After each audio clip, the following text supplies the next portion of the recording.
Welcome back to Sera's entertainment vlogs. അപ്പോൾ നമുക്കിന്ന് ഒരു ചക്കക്കുരു മാങ്ങാക്കറി ഉണ്ടാക്കി നോക്കാം. അപ്പോൾ ഞാൻ ഇവിടെ കുറച്ച് ചക്കക്കുരുവൊക്കെ റെഡിയാക്കി വെച്ചിട്ടുണ്ട്. നമുക്ക് നോക്കാം എങ്ങനെയാണ് ഉണ്ടാക്കിയെടുക്കുന്നതെന്ന്.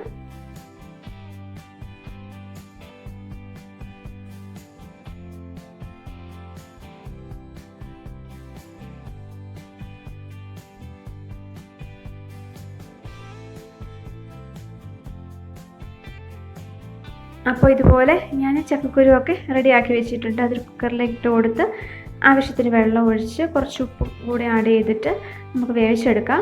ഞാനൊരു 3 വിസിലാണ് ഇത് വേവിച്ചെടുക്കുന്നത്. പിന്നെ ഓരോ കുരുവിനനുസരിച്ചിരിക്കും അതിൻ്റെ വേവ് കണക്കാക്കിയെടുക്കുന്നത്. അപ്പോൾ നമുക്ക് വേവിച്ചെടുത്തിട്ട് വരാം.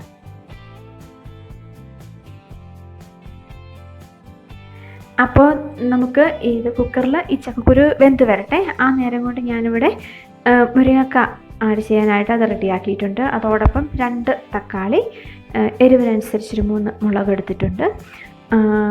പിന്നെ നമുക്ക് അരപ്പ് തയ്യാറാക്കുന്നതിനായിട്ട് ഇതുപോലെ കുറച്ച് തേങ്ങ ചിരവിയത്, ഒരു 1/2 ടീസ്പൂൺ മഞ്ഞൾപ്പൊടി, കുറച്ച് ജീരകം, പിന്നെ ചെറിയ ഉള്ളി ഇതുപോലെ ചോപ്പ് ചെയ്ത് അരിഞ്ഞ് വെച്ചിട്ടിരിക്കുന്നത്. ഇത് നമുക്ക് നന്നായിട്ടൊരു മിക്സിയുടെ ജാറിൽ അരച്ചെടുത്ത് നല്ല ഫൈനായിട്ട് കൊണ്ടുവരാം.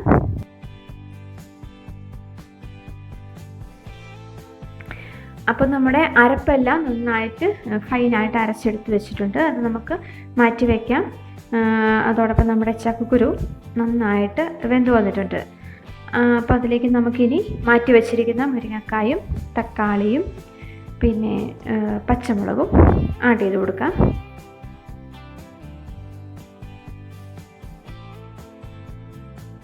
മുരിങ്ങക്കായ്ക്കും തക്കാളിക്കൊക്കെ വേവ് കുറവായതുകൊണ്ടാണ് ആദ്യം ചക്കക്കുരു ഒന്ന് വേവിച്ചെടുത്തിട്ട് ഒരു വിസിലൂടെ മതി. ആ വിസിലിൽ ഇത് വെന്ത് കിട്ടും. അതാണ് ഞാൻ മാറ്റി വെച്ചിട്ട് ഇപ്പോൾ അത് ആഡ് ചെയ്ത് കൊടുക്കുന്നത്.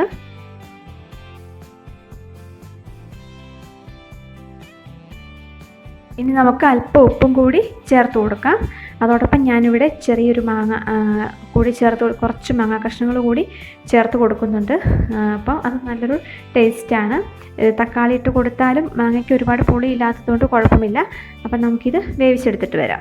അപ്പോൾ ഇട്ട് കൊടുത്ത മുരിങ്ങക്കായും തക്കാളിയെല്ലാം നന്നായിട്ട് വെന്ത് വന്നിട്ടുണ്ട്. ഇനി ഞാനിത് കുക്കറിൽ നിന്നെടുത്ത് മാറ്റി വെക്കുകയാണ്. കാരണം എനിക്ക് ഈ ചക്കക്കുരു നന്നായിട്ട് ഉടച്ചു കൊടുക്കണം.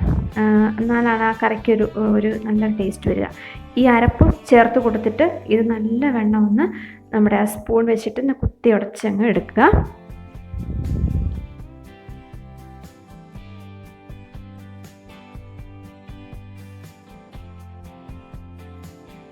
ഇതുപോലെ നന്നായിട്ട് സ്പൂൺ വെച്ച് നന്നായിട്ടങ്ങ് സ്മാഷ് ചെയ്യുക.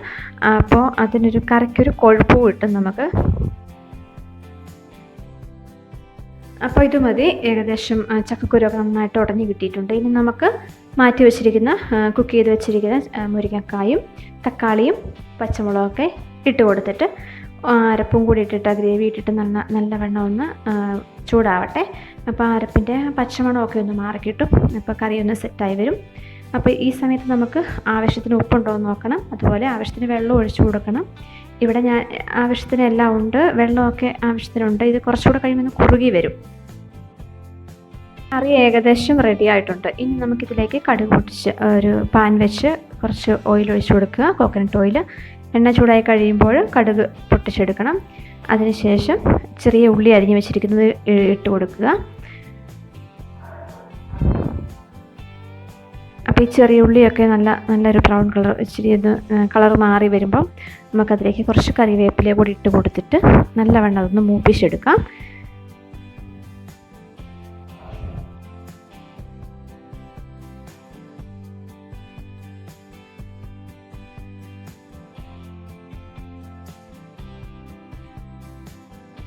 അപ്പോൾ ഉള്ളിയും കടുകും കറിവേപ്പിലയൊക്കെ നല്ലവണ്ണം മൂത്ത് വന്നിട്ടുണ്ട്. ഇനി നമുക്ക് ഇത് കറിയിലേക്ക് ഒഴിച്ചു കൊടുക്കാം.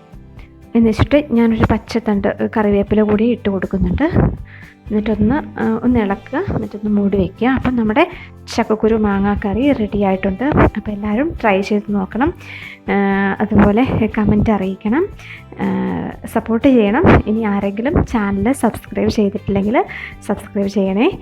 അതുപോലെ നമ്മുടെ വീഡിയോസ് എല്ലാം കാണണം, അഭിപ്രായങ്ങൾ എഴുതി അറിയിക്കണം. അപ്പോൾ താങ്ക് യു ഫോർ വാച്ചിങ്.